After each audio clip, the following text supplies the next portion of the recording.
O apo, happy birthday! Thank you po, Lola. O ito apo, regalo ni Lola para sa'yo.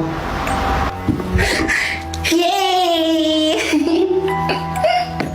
O apo, sandali lang. Huwag mo munang bubuksan yun apo.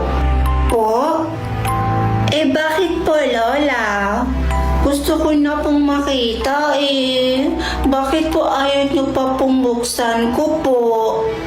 Kasi apo, special gift yan. Pwede mo lang yun buksan kapag nag-18 ka na. Naiintindihan mo ba si Lola apo? Okay po, Lola. Happy 12th birthday apo. Thank you po, Lola.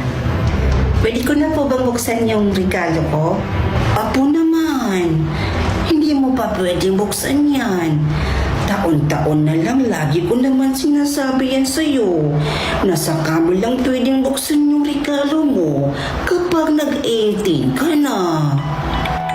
Pero Lola, gustong-gusto ko na po kasing makita yung regalo Naku apo, makinig ka na lang sa akin. Para din naman sa'yo itong ginagawa ko apo. Sige po, Lola. Uy, apo! Happy 15th birthday! Dalaga na ang apo ko. Thank you, La. O abay, 3 taon na lang. Pwede mo nang buksan ang regalo mo. Oo nga po Uy, Bes! Mag-18 birthday ka na pala bukas. Sa wakas, mabubuksan mo na yung matagal mo nang gustong buksan na regalo sa'yo ng lola mo. Excited ka na ba? Ewan ko. Parang ayaw ko na nga buksan yun Sa tagal-tagal ko ba namang naghintay? Nawalan na ako ng gana. Diyos ka naman, Bes. Kung saka pwede mo na mabuksan yung regalo sa'yo ng lola mo bukas, saka kapag gaganyan. Basta, Bes ha, kailangan mo talagang buksan yon. Hindi ka ba nag-curious kung ano yung nasa loob ng regalo na yon? Basta, Bes ha, pag binuksan mo yun bukas, sabihan mo ako Siyempre, ako yung best friend mo. Dapat ako yung unang-una mong pagsasabihan. Okay. Sige. O apo, happy 18th birthday! Ito na yung pinaka-hinihintay mo. O ito, pwede mo nang buksan yung regalo mo. Ito na. Sa wakas, mabubuksan ko na po yung matagal na pong regalo sa akin, Lola. Ang tagal kong hinintay ito. In 3, 2, 1. Lola? Ano po ito? Juliana? Ate Kirsten, bakit po? Ano tong nabalitaan ko, ha? Ano tong nabalitaan ko tungkol sa'yo? Po? Ate Kirsten, ano po yung tungkol sa akin? Kailan ka pa natutong lumandi? Po? Ate Kirsten, kilala niyo po ako. Hindi ko po magagawa yung sinasabi niyo po sa akin. Aba, natututo ka nang magsinungaling sa akin ngayon? Sino ba yung pinagmamalaki mo, ha? Sino? Ate, di ba hatid pa kami simula nung high school pa kami? Ate, kilala niyo po ako. Hindi ko po kayang gawin yung sinasabi niyo po sa akin, ate. Promise po. Sino po bang nagsabi sa inyo niyan? May nagsumbong sa akin. Kaya wag na wag mo kong gagawin tanga. Ate, masakit po. Ate, nasasaktan niyo na po ako. Kaya ngayon pa lang, magtino-tino ka na, ha? Dahil kung hindi, Malalagot ka talaga sa akin.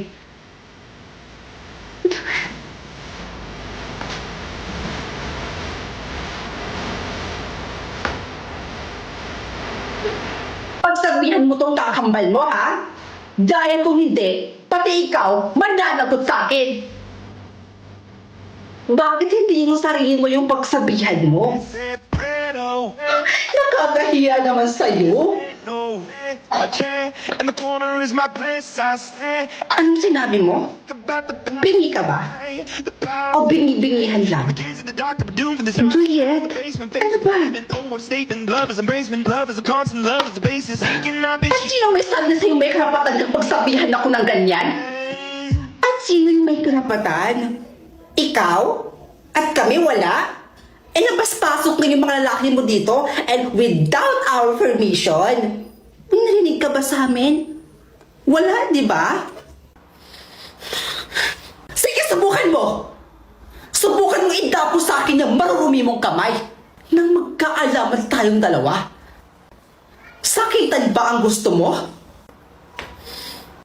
Sige, pagbibigyan kita. Sabihin mo lang. Umalis kayo sa pamamahay ko!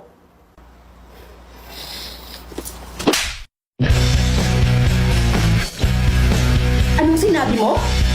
Pamamahay mo? Nakakatawa ka. Corrections. Pamamahay namin at ni konting katiting. Wala kang karapatan dito. O baka naman, nakakalimutan mo kung saan ka nanggaling.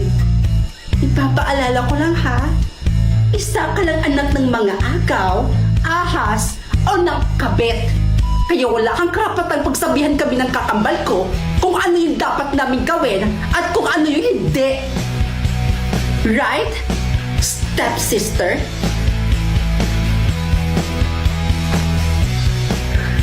Ang tapang mo rin eh, no? Oh, yes! Of course! At sino ka para katakutan ko? Makakaalis ka na. Ano? Gusto mo ba kalagkirin pa kita palabas? Ayaw mo nun, diba? Now leave. Alis!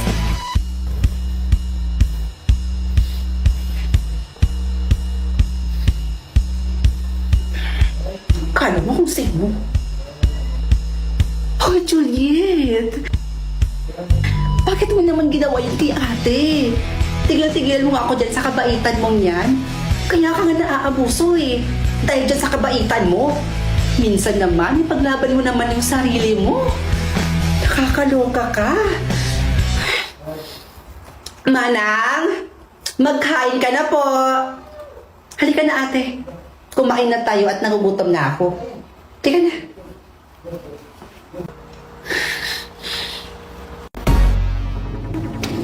Hoy, aray ko.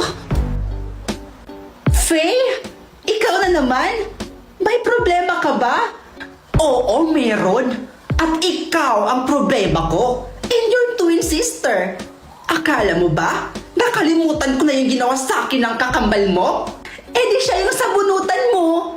Puntahan mo siya sa bahay namin, awayin mo siya, sabunutan mo siya, pagsasampal-sampalin mo siya, at nang mahimasmasan ka. Wow! Ang tapang mo naman yata ngayon. Bakit? May ipinagmamalaki ka na ba? Faye, hindi naman sa ganon. Pero bakit? Nagsisimula ka na bang matakot? Aba, hindi pa ako tapos. Faye, ano ba? Lumaban ka kasi, girl. Para challenging. Gusto mo bang talagang lumaban ako? Labanan kita? Faye, sasabihin ko sa'yo, hindi mo pa alam kung paano maggalit ang isang taong mabait. Kaya please lang, huwag mo akong simulan. Nakakatakot ka naman po. Hoy, baka nakakalimutan mong puno ka pa ng sakit ng katawan ngayon. Aba, baka gusto mong maulit yun. Ginaganahan pa naman ako ngayon. At bakit ko naman gugustuhin mangyari yon? Kung pwede naman kitang balian ng buto kapag ako ang napikon. Huwag puro satsat. Gawin mo rin. Tingnan ko na lang kung kakayanin pa ng katawan mo. Di ba malaanghel ka? Mahinhin ka? Mahina ka? Pulpul ka? Hindi mo kaya ang mga ganitong bagay. Bawiin mong sinabi mo. At bakit ko babawiin? Totoo naman na mahina ka, na hindi ka marunong lumaban, na pulpul ka, girl. Wala kang ibang alam gawin, kundi umiyak. Umiyak ng umiyak. Manahimik ka kung ayaw mong masampulan. Ano? Hanggang dyan lang ba yung kaya mo? Iyakin ka, Wenny. Hanggang titig ka na lang.